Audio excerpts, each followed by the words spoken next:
17ই March 1990। বিয়ের 4 মাস 10 দিন পর গতকাল আমি ওর ঘর চিরদিনের জন্য ছেড়ে এসেছি। জানি না আমি ভুল করেছি নাকি ঠিক, তবে মনে হচ্ছে এটা হবারই ছিল। যদি আমি নিজের থেকে না আসতাম, অচিরেই ওই হয়তো আমাকে তাড়িয়ে দিত। আমাদের বিয়ের সিদ্ধান্তই ভুল ছিল। আমরা দুজন দুই বিপরীত মেরুর মানুষ, কিন্তু সবচেয়ে কষ্ট দিয়েছে এই সন্দেহ জারুন আমার চরিত্র নিয়ে প্রশ্ন তুলেছে। যে মানুষ নিজেই চরিত্রহীন, সেই আমার সততা বিচারক হয়ে বসেছে। তার আচরণ দিন দিন অদ্ভুত হয়ে উঠছিল। প্রথমে নরম সুরে আমাকে নিজের মতো মানাতে বাধ্য করত, পরে কঠোর হতে শুরু করলো। আমি সব অন্যায় সহ্য করেছি শুধু ঘর বাঁচানোর জন্য, কিন্তু গত রাতের ঘটনার পর আর কিছু সহ্য করা অসম্ভব হয়ে পড়েছিল। রাতের খাবার খেয়ে ও বিছানায় বসে বই পড়ছিল। আমি আয়নার সামনে বসে চুল ব্রাশ করছিলাম। টের পেলাম ও গভীরভাবে আমার দিকে তাকিয়ে আছে, কিন্তু ভান করলাম যেন খেয়ালই করিনি। ও হঠাৎ বলে উঠল, কাশফ, একটা কথা জিজ্ঞেস করব? আমি থেমে গিয়ে ওর দিকে তাকালাম। তোমার বড় ভগ্নিপতি আজহার, শুনেছি তার প্রস্তাব আগে তোমার জন্য এসেছিল। সে নাকি তোমায় বেশ পছন্দ করত। সে আমাকে পছন্দ করতো কি না জানি না, তবে হ্যাঁ, আমার জন্য প্রস্তাব এসেছিল। আমি নির্দ্বিধায় উত্তর দিলাম। তুমি তো তার খুব প্রশংসা করো, নিশ্চয়ই তুমি তাকে পছন্দ করো? হ্যাঁ করি, কারণ সে একজন ভালো মানুষ। আমার কথা শুনে তার মুখের অদ্ভুত এক ছায়া নেমে এলো। তাহলে প্রস্তাব গ্রহণ করলে না কেন? তখন বিয়েতে আমার কোনো আগ্রহ ছিল না, অনেক দায়িত্ব ছিল কাঁধে। মিথ্যা বলছো। আসলে তার মায়ের তোমার চেয়ে আসমাকে বেশি ভালো লেগেছিল, তাই আজহারকে আসমার সাথে বিয়ে দিয়েছে। কিন্তু সত্য বলতে, তুমি যখন লাহোরে পড়তে, আজহারও তখন ইঞ্জিনিয়ারিং ইউনিভার্সিটিতে ছিল। নিশ্চয়ই তোমাদের দেখা সাক্ষাৎ হতো। আমি স্তব্ধ হয়ে গেলাম। কখনো ভাবতেও পারিনি ও আমাকে এমন প্রশ্ন করতে পারে, যেন আমি কোনো অপরাধী আর ও অপরাধের প্রমাণ হাতে পেয়েছে। কি বলছো জারণ? আমি কিছুই বুঝতে পারছি না। আমি কোনো কঠিন প্রশ্ন করিনি। যদি আমি তোমার জায়গায় হতাম, তাহলে যে আমাকে অপমানিত করেছে তাকে কোনো দিন বিয়ে করতাম না। অথচ তুমি সব ভুলে আমাকে বিয়ে করেছো। কেন?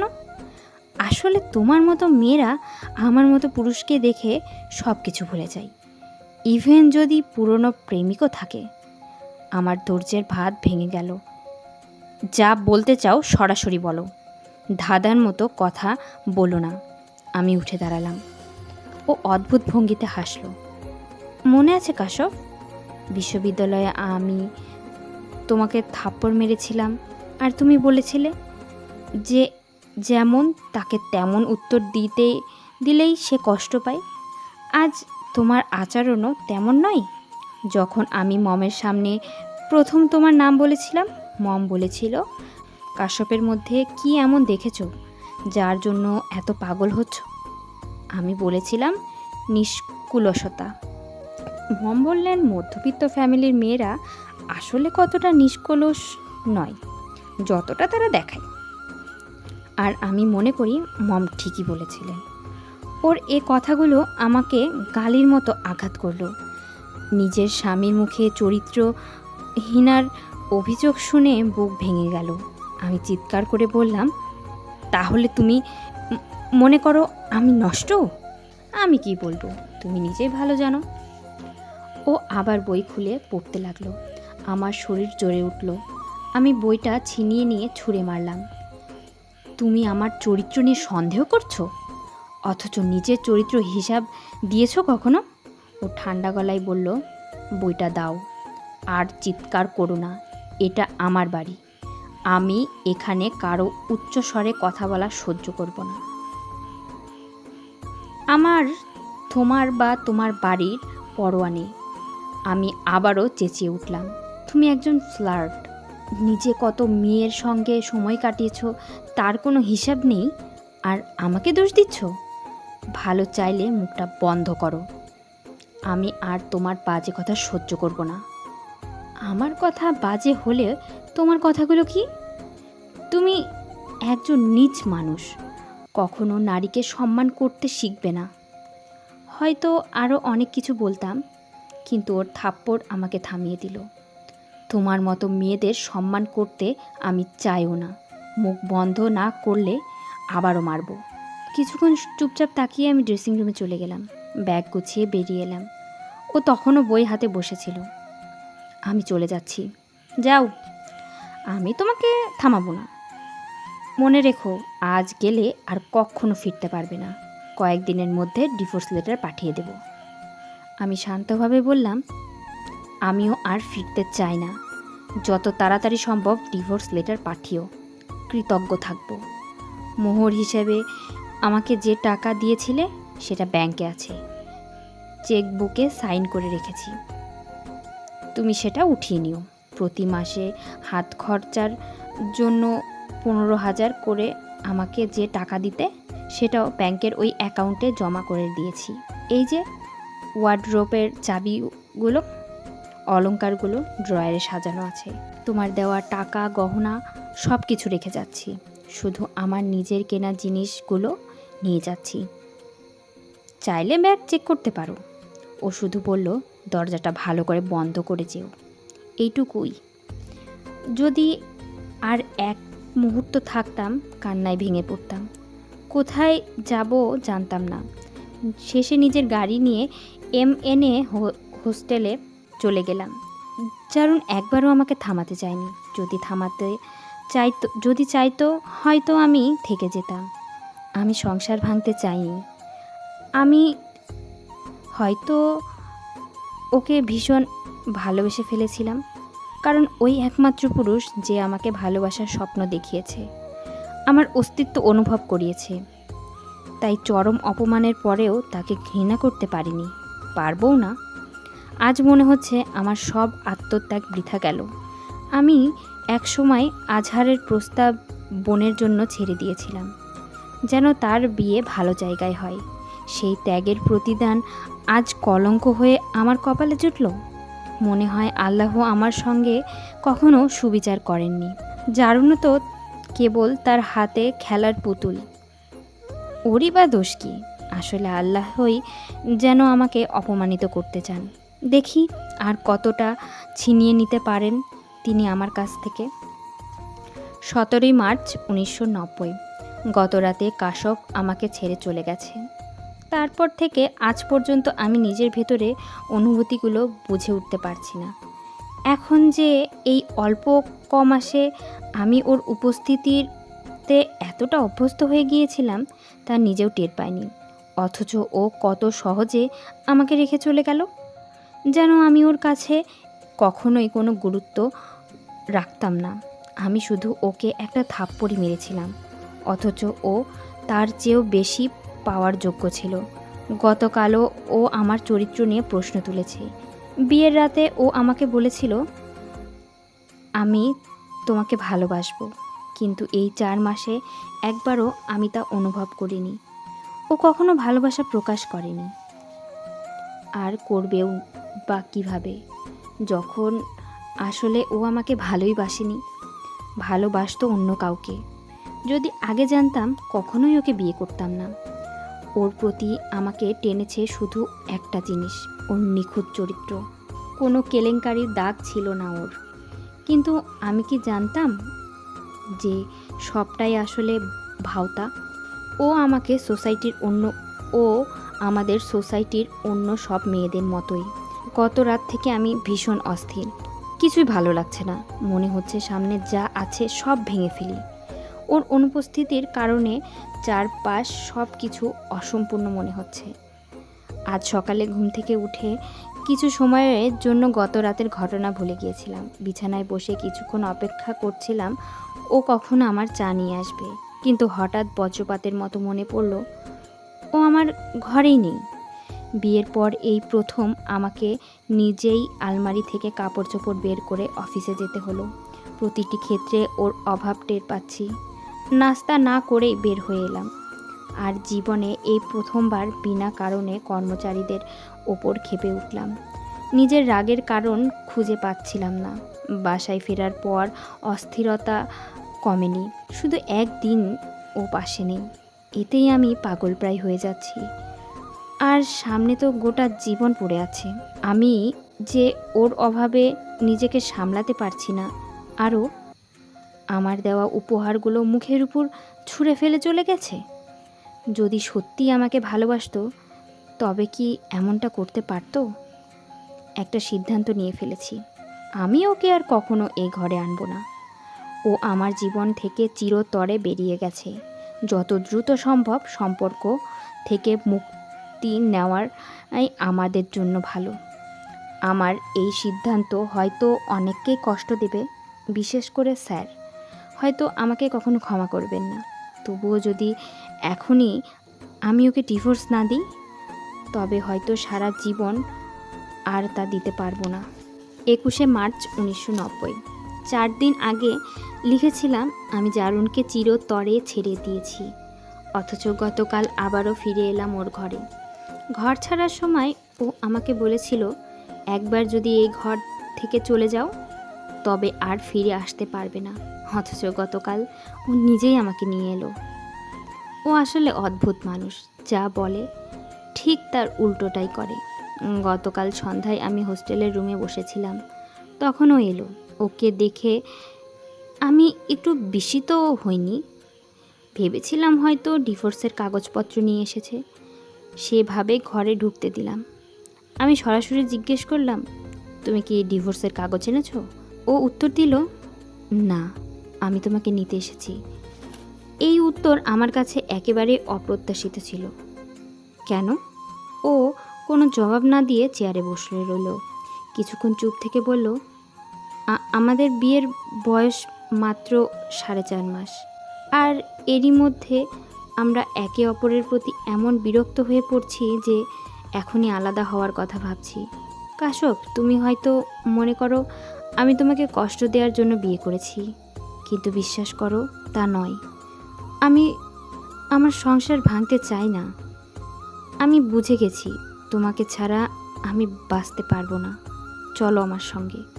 ওর শান্ত কণ্ঠে বলা প্রত্যেকটি শব্দ আমার ভেতরের রাগ বাড়িয়ে দিচ্ছিল। আমার মনে হচ্ছিল ওকে শ্বাসরোধ করে মেরে ফেলি। অপমানিত করার পর আবার আমাকে নিজের ঘরে নিতে চাই। আমি ওকে বললাম, আমি তো এক দুশ্চরিত্রা নারী, তাই না? তোমার মতো ভদ্রলোক আমার সঙ্গে কেমন করে থাকবে বলো তো? আমাকে কিভাবে সহ্য করবে তুমি? আমি ডিভোর্স চাই, কোনো সমঝোতার ওপর ভর করে জীবন কাটাতে চাই না। ও অনুনয়ের স্বরে বলল, কাশফ, আমি তোমাকে কষ্ট দিতে চাইনি। জানি না কিভাবে ভুল করেছি, কিন্তু আমাকে আরেকটা সুযোগ দাও। আমি স্পষ্ট জানিয়ে দিলাম, তোমার কথায় আর আমি আসবো না। ডিভোর্স দিতে না চাইলে দিও না, কিন্তু আমি তোমার সঙ্গে আর কখনোই যাব না। আমি তোমাকে ঘৃণা করি। আমার কথায় ওর মুখে এক অদ্ভুত ছায়া নেমে এলো। ও বলল, তুমি তো কখনোই আমাকে ভালোবাসোনি। ভালোবাসা না থাকলে ঘৃণার প্রশ্ন আসে না। ভালোবাসতাম শুধু আমি, তুমি শুধু মুক্তি চেয়েছিলে। তাই যদি এসব নাও করতাম তবুও তুমি একদিন না একদিন কোনো না কোনো অজুহাতে আমাকে ছেড়ে যেতে। ওর এ কথায় আমার চোখ ভিজে গেল। সব দোষ যেন আমার ঘাড়ে চাপিয়ে দিল। আমি উত্তর দিলাম, কবে ভেবেছো আমি তোমাকে ঘৃণা করি? তোমার প্রতিটি প্রয়োজন মিটিয়েছি শুধু এই কারণে যে তোমার সঙ্গে থাকতে চাইতাম। যদি সত্যি মুক্তি চাইতাম, আগেও বহু সুযোগ ছিল চলে যাওয়ার, কিন্তু যখন কোনো স্বামী তার স্ত্রীর চরিত্র নিয়ে কথা বলে তখন স্ত্রীর কাছে আর কিছু অবশিষ্ট থাকে না। আমি কি তবে সেই দিনের অপেক্ষা করতাম যেদিন তুমি আমাকে ধাক্কা মেরে ঘর থেকে বের করে দিতে? যদি সত্যিই আমাকে ভালোবাসতে তবে আমাকে বোঝাতে, রাখতে চাইতে, কিন্তু না, তুমি একবারও সেটা করোনি। ও মাথা নিচু করে বলল, হ্যাঁ, ভুল আমারই ছিল, কিন্তু আমি ক্ষমা চাইছি। এবার আমার সঙ্গে চলো। আমি জবাব দিলাম, অসম্ভব। কোনো অবস্থাতেই তোমার সঙ্গে যাব না। ও নির্বিকারভাবে বলল, তুমি না গেলে আমিও এখানেই থাকবো, বলে বিছানায় শুয়ে পড়ল। আমি ধমক দিয়ে বললাম, এখান থেকে বেরিয়ে যাও, নইলে লোক ডেকে জড়ো করে বের করব।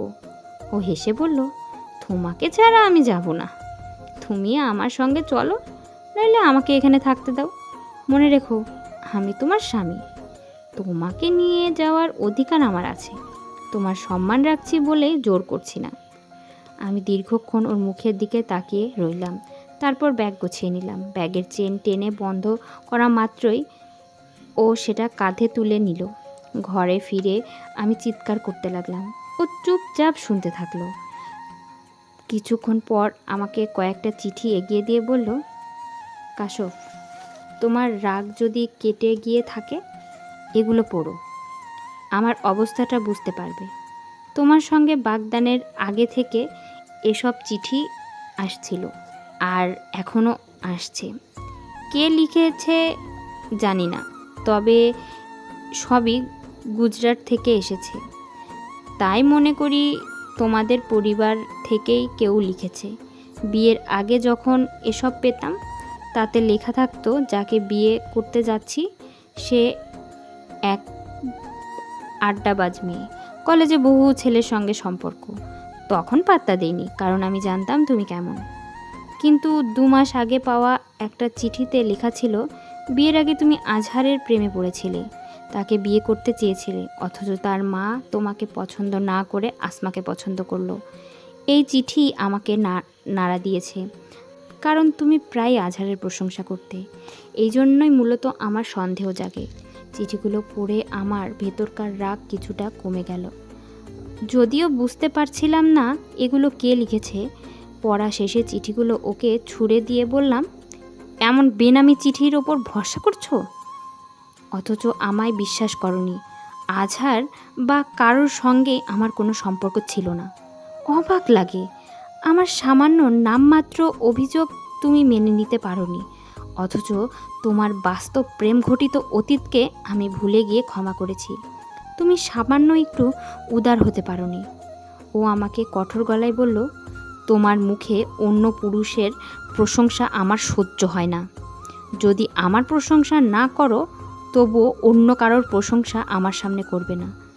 ওর পরিপক্ক মুখের এই শিশুসুলভ কথায় আমি হতবাক হয়ে গিয়েছিলাম। আর কিছু বলিনি। আজ সকালে ও এমনভাবে আমার সঙ্গে কথা বলছিল যেন আমাদের মধ্যে কখনো ঝগড়াই হয়নি। অফিস থেকে ফেরার পথে আমাকে ডিনারেও নিয়ে গেল। কিছুক্ষণ আগে স্টাডি রুমে ঢুকেছে, আর আমি ডায়েরি লিখতে বসলাম। বুঝতে পারছি না, ঘর ছেড়ে যাওয়া ভুল ছিল নাকি ফিরে আসাটা ভুল। তবে যাই হোক, আমি ওকে আবারও একবার সুযোগ দিতে চাই।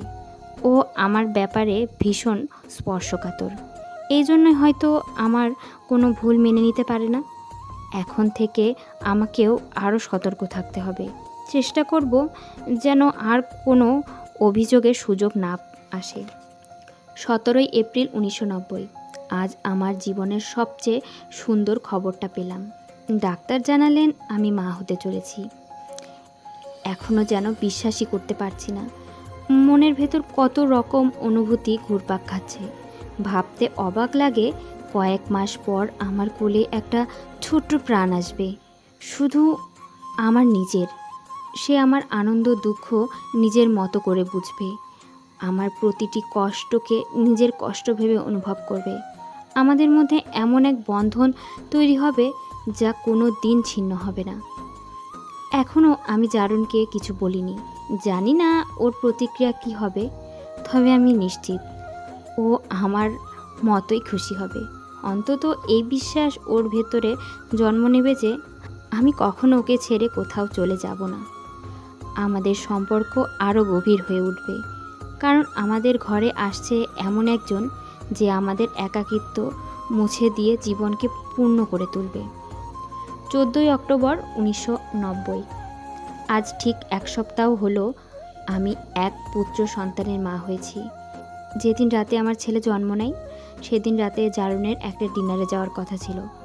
সব প্রস্তুতি নিয়েও হঠাৎ ও যাওয়ার সিদ্ধান্ত বলতে ফেললো। কি জানি, আজ ভেতর থেকে অদ্ভুতভাবে আমার মনে হচ্ছে আমাকে বাড়িতে থাকা উচিত। জানি না কেন, কিন্তু মনে হয় কথাটা শোনা দরকার। পরে বুঝলাম সেই সিদ্ধান্তটাই আমাদের বাঁচিয়ে দিয়েছে। ডেলিভারির তারিখ তখনও 1 সপ্তাহ দূরে ছিল, কিন্তু হঠাৎ করে সেদিন রাতে আমাকে হাসপাতালে যেতে হয়। এখন ভেবে শরীর কেঁপে ওঠে। যদি জারুন সেদিন বাড়িতে না থাকতো, তবে আমার কি হতো? প্রচণ্ড যন্ত্রণার মধ্যে ওই আমাকে হাসপাতালে নিয়ে গিয়েছিল। গাড়ি চালাতে চালাতে আমার হাত শক্ত করে ধরে রেখেছিল, বারবার সাহস দিচ্ছিল। ওর হাতের স্পর্শতায় কী যে শান্তি পাচ্ছিলাম, তা যদি ও বুঝতে পারতো, তবে হয়তো সারা জীবনে আমার হাত এভাবে ধরে রাখতো। লেবার রুমে ঢোকার আগে ও বলেছিল, কাশব, ভয় পেও না, সব ঠিক হয়ে যাবে। আমি তোমার জন্য আল্লাহর কাছে দোয়া করব। ওর সেই কথায় আমার চোখ ভিজে উঠেছিল। জারুন তো কখনো ধর্মের কথা মুখে আনেনি। বিয়ের পর থেকে ওর মুখে কখনো আল্লাহর নাম শুনিনি। হয়তো সেই রাতের দোয়ার বরকতেই আমি অপারেশন ছাড়া নিরাপদে সন্তান জন্ম দিতে পেরেছিলাম। ডাক্তার প্রথমে ভেবেছিলেন অপারেশন লাগবে। পরে যখন আমাকে কেবিনে আনা হলো, জারুন অনেকক্ষণ আমার হাত নিজের হাতে চেপে ধরে বসে রইল। বিয়ের পর থেকে ও বলতো প্রথম সন্তানের নাম ওই রাখবে, কিন্তু তাইমুর জন্মানোর পর বিনা অনুরোধেই ও সেই অধিকার আমার হাতে তুলে দিল। প্রথম সন্তানের নাম তুমি রাখবে, আমি নয়। ওর কথায় আমি ছেলের নাম রাখলাম তাইমুর। গতকাল হাসপাতাল থেকে বাসায় ফিরেছি আমরা। মাত্র 1 সপ্তাহেই যেন জীবনের আমূল বদলে গেছে। চারপাশের সব কিছু এখন অদ্ভুত সুন্দর, আলোকিত মনে হয়। আমি নিজেকে আগের চেয়েও বেশি শক্তিশালী অনুভব করি। আমার কাছে তাইমুর পৃথিবীর সবচেয়ে সুন্দর সন্তান। হয়তো প্রতিটা মাই এমনটাই ভাবে তার সন্তানকে নিয়ে। ইচ্ছে করে যেন এভাবেই কেটে যায় সারা জীবন, কোনো কষ্ট বা দুশ্চিন্তা ছাড়া। 7 অক্টোবর 1991। আজ তাইমুরের প্রথম জন্মদিন। মনে হচ্ছিল কত দ্রুত বড় হয়ে গেল। যদিও বাস্তবে এখনও একদম ছোট। মাঝে মাঝে অবাক হয়ে যায়, সময় কত দ্রুত চলে যায়। মনে হয় সেই দিনই তো আমাদের জীবনে এসেছে, আর আজ 1টা বছর পার করে ফেলল। এই 1 বছরে আমার জীবনের সবচেয়ে সুন্দর বছর ছিল, কারণ আমি এক নতুন সম্পর্কের সঙ্গে পরিচিত হয়েছি। আগে কখনো বাচ্চাদের নিয়ে খুব একটা টান ছিল না, কিন্তু নিজের ছেলের জন্য অজানা এক সমুদ্র ভালোবাসা আমার ভেতরে জন্মে উঠেছে। ওর প্রতি অভিব্যক্তি আমার ভালো লাগে। ওর প্রতিটি অভিব্যক্তি আমার ভালো লাগে। ওর কান্না, হাসি, কোলাহল, টুকটুক শব্দ, খিলখিল হাসি, সব কিছু আমার কাছে অমূল্য, কারণ ও আমার সন্তান। বাড়ি আসলে কি, এটা আমি গত 2 বছরে শিখেছি। আগে তো মনে করতাম বাড়ি মানেই টাকা আর স্ট্যাটাস। এখন বুঝি আসল জিনিসটা টাকা নয়, বরং ভালোবাসা আর একে অপরের প্রতি মনোযোগ। আমার মম ড্যাড আমাকে ভীষণ ভালোবাসতেন, কিন্তু আমার জন্য তাদের সময় ছিল না, ছিল কেবল টাকা। সেই কারণে আমি ঘরে একা বসে থাকার বদলে বন্ধুদের সঙ্গে ঘুরে বেড়াতাম, প্রেম করতাম, আর সেই জীবনটাকে আসল ভাবতাম। কিন্তু এখন আমি চাই অফিসে সময় ছাড়া বা আমার সবটুকু সময় কাশফ আর তাইমুরকে দিতে। আমি চাই আমার ছেলে জানুক ওর বাবা মা সত্যিই ওকে ভালোবাসে। ওর অস্তিত্বই তাদের কাছে সবচেয়ে গুরুত্বপূর্ণ। তাই ও বড় হলে আমার মতো উদ্দেশ্যহীনভাবে ঘোরাঘুরি করবে না, কারণ ও জানবে কিছু লোক ওর জন্য ঘরে অপেক্ষা করছে। যদি আমাদের সোসাইটির কোনো মেয়েকে বিয়ে করতাম, তাহলে হয়তো আজও আগের মতোই ঘরের বাইরে ঘুরে বেড়াতাম। ভাগ্যিস তা হয়নি। আমার জীবনে বাড়ির যে অভাব ছিল, সেটা কাশফ পূর্ণ করে দিয়েছে। আসল অর্থে সংসারকে সংসার বানিয়েছে ওই। বাবা হওয়ার পর আমি আমার নিজের বাবা মাকে নতুন চোখে দেখতে শিখেছি। তাদের অসংখ্য ত্রুটি সত্ত্বেও আজ মনে হয় তারাই তো আমার সব। তাদের অনেক অবদান আছে আমার উপর। তারা যেমন ভুল করেছে, তেমন আমিও তো অনেক ক্ষেত্রে অবহেলা করেছি। আজকের দিনটা সুন্দর কেটেছে। আমার ইচ্ছে বাকি জীবনটাও যেন এভাবেই কেটে যায়, ছোট ছোট সুখের আশ্রয়ে, বড় কোনো দুঃখ ছাড়া। 19শে জুন 1994। আজ ঠিক 1 সপ্তাহ হলো চারুন আমেরিকায় গিয়েছে। আজ ওকে খুব মনে পড়ছে। হয়তো এখন আমি ওর অভ্যাসে পরিণত হয়ে গেছি, অথবা হয়তো ওকে ছাড়া নিজেকে একা অনুভব করি। ওকে ছাড়া থাকতে আমার একটুও ভালো লাগে না। যদিও আমি চাইতাম ধীরে ধীরে এতে অভ্যস্ত হয়ে যাই। ও যেই পোস্টে চাকরি করে সেখানে বেশি সময় ধরে এক জায়গায় থাকতে পারে না। তবু আমি জানি না ওর অনুপস্থিতি এতটা কষ্ট কেন দিচ্ছে আমায়। ও নিজেও বাইরে যাওয়ার বেশি পছন্দ করে না। এখন ও বাইরে গিয়েও আগের মতো দীর্ঘ ফোন কল দেয় না। আগের চেয়ে অনেক বেশি সংযত এবং সিরিয়াস হয়ে গেছে। হয়তো এটি বয়স এবং সময়ের সাথে প্রয়োজনীয়। অবশেষে ওকে ম্যাচিওর হতে হবে। আর যদি এখনও না হয় তবে আর কবে হবে? তাছাড়া ওর ওপর এখন কাজের চাপও অনেক বেশি। তাই আমি ওর থেকে বেশি আশা রাখি না। আমারও এখন অনেক দায়িত্ব এবং সময়ের সাথে সাথে তা আরও বাড়বে।